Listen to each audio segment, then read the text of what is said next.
Welcome back to Disciples to Discipleship Ministries. Thank you so much for clicking on to today's video. I am super excited to just continue our series of the life of Joseph. So last time we read Genesis 43.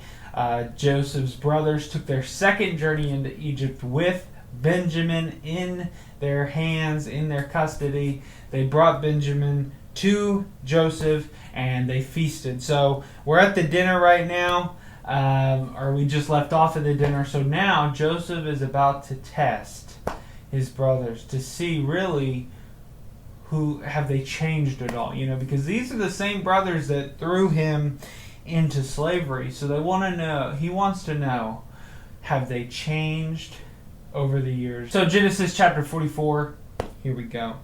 Now Joseph gave these instructions to the steward of his house. Fill the men's sacks with as much food as they can carry, and put each man's silver in the mouth of his sack. Then put my cup, the silver one, in the mouth of the youngest one's sack, along with the silver for his grain. And he did as Joseph said. As morning dawned, the men were sent on their way with their donkeys. They had not gone far from the city when Joseph said to his steward, Go after those men at once. And when you catch up with them, say to them, Why have you repaid good with evil? Isn't this the cup my master drinks from and also uses for divination? This is a wicked thing you have done. When he caught up with them, he repeated these words to them. But they said to him, Why does my Lord say such things? Far be it from your servants to do anything like that. We even brought back to you from the land of Canaan the silver we found inside the mouths of our sacks. So why would we steal silver or gold from your master's house? If any of your servants is found to have it, he will die, and the rest of us will become my Lord's slaves. Very well then, he said. Let it be as you say. Whoever is found to have it will become my slave. The rest of you will be free from blame. Each of them quickly lowered the sack to the ground and opened it.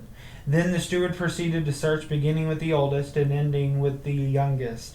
And the cup was found in Benjamin's sack. At this they tore their clothes. Then they all loaded their donkeys and returned to the city. Joseph was still in the house when Judah and his brothers came in, and they threw themselves on the ground before him.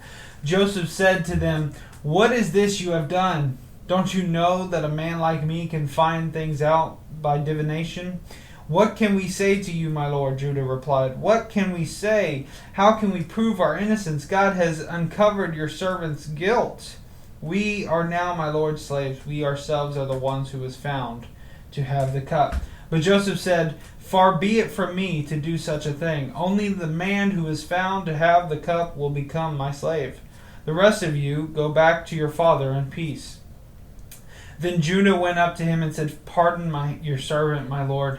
Let me speak a word to my lord. Do not be angry with your servant, though you are equal to Pharaoh himself. My lord asked his servants, Do you have a father or a brother? And we answered, We have an aged father, and there is a young son born to him in his old age. His brother is dead, and he is the only one of his mother's sons left, and his father loves him. Then you said to your servants, Bring him down to me so I can see him for myself. And we said to my lord, The boy cannot leave his father. If he leaves him, his father will die. But you told your servants, Unless your youngest brother comes down with you, you will not see my face again. When we went back to your servant, my father, we told him what my lord had said. Then our father said, Go back and buy a little more food. But we said, We cannot go down, only if our youngest brother is with us will we go. We cannot see the man's face unless our youngest brother is with us. Your servant, my father, said to us, You know that my wife bore me 2 sons. One of them went away from me, and I said, He has surely been torn to pieces, and I have not seen him since. If you take this one from me too, and harm comes to him, you will bring my gray head down to the grave in misery. So Judah's pretty much saying, look, Joseph, he doesn't know it's Joseph, but Joseph, you have we did everything you asked, but this child that, yes, he stole, but please, they're begging for him to not take him, because they know if Joseph takes Benjamin, Jacob will truly die.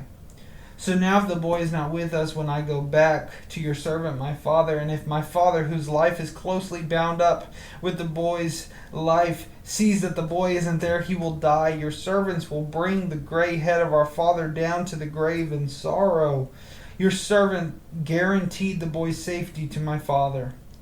I said, if I do not bring him back to you, I will bear the blame before you, my father, all my life. Now then, please let your servant remain here as my lord's slave in place of the boy, and let the boy return with his brothers.